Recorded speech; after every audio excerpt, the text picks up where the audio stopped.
할렐루야. 사랑하는 대강의 가족 여러분, 오늘 하루도 하나님의 말씀과 동행하는 삶이 되길 소망합니다. 오늘 함께 나눌 하나님의 말씀은 고린도전서 4장 14절에서 17절 말씀입니다. 내가 너희를 부끄럽게 하려고 이것을 쓰는 것이 아니라 오직 너희를 내 사랑하는 자녀같이 권하려 하는 것이라. 그리스도 안에서 일만 스승이 있으되 아버지는 많지 아니하니 그리스도 예수 안에서 내가 복음으로써 너희를 낳았음이라. 그러므로 내가 너희에게 권하노니 너희는 나를 본받는 자가 되라.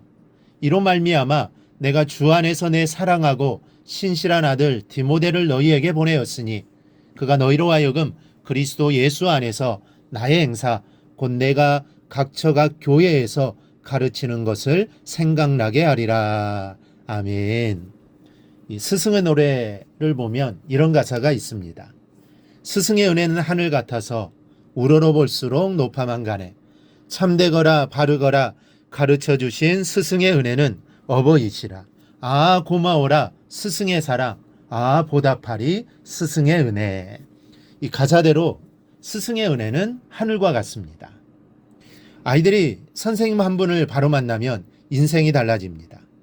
선생님의 말씀 한마디에 꿈을 갖기도 하고 선생님의 격려 한마디에 용기를 새롭게 하기도 합니다.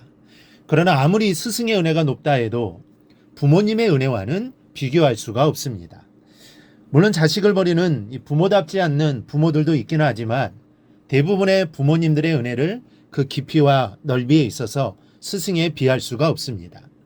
이 바울은 고린도 교회 성도들을 책망하면서 자신의 책망이 결코 감정에서 나온 것이 아니라 사랑하는 마음에서 우러난 충고와 채찍임을 밝히고 있습니다.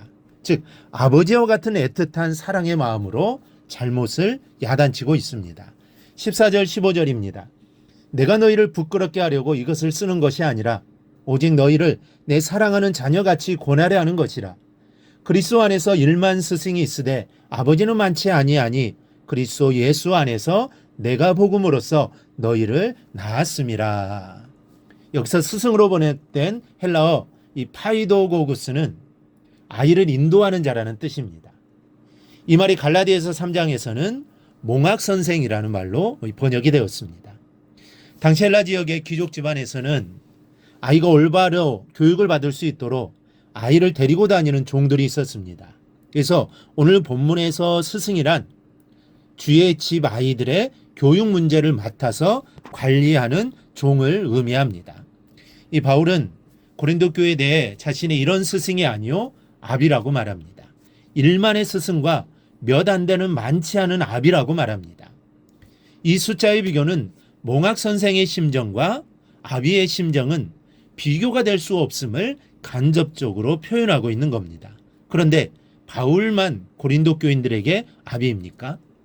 우리는 바울처럼 많은 성도들의 아비는 될 수 없을지 모르지만 내 입술로 전도하여 아비의 심정으로 새신자들의 믿음을 키워내는 믿음의 아비가 되어야 합니다. 그러면 아비와 스승의 차이가 어디에 있습니까?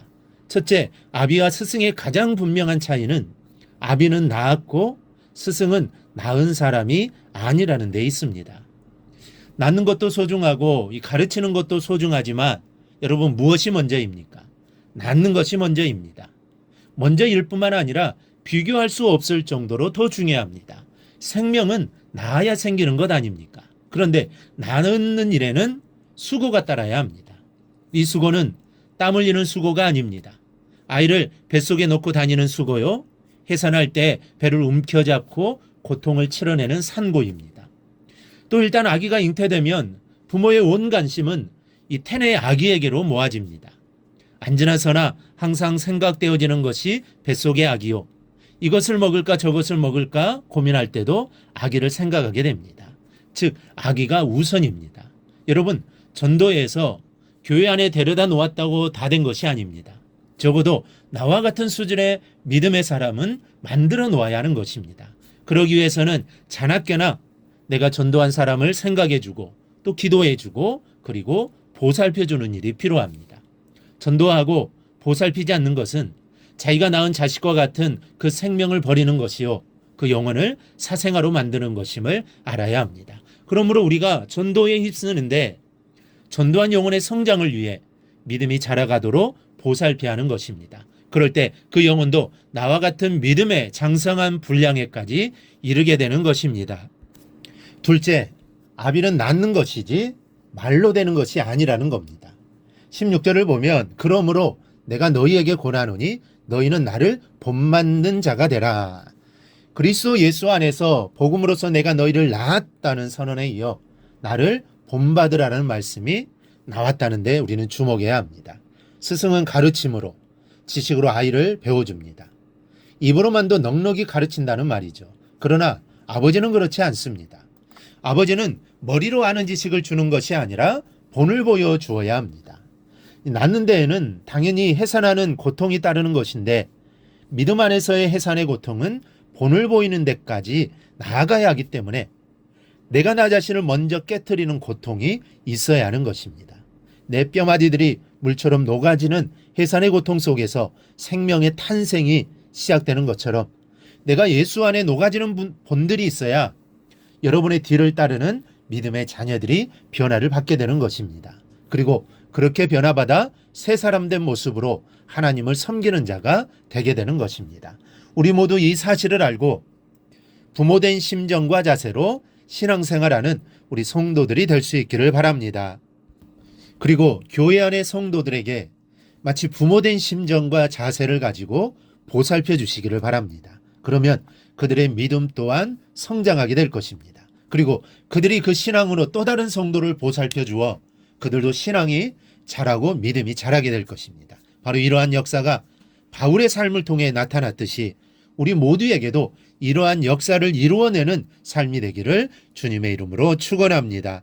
오늘 묵상한 말씀을 굳게 잡고 삶으로 실천하며 살아내는 대강의 모든 성도들이 되기를 축복합니다.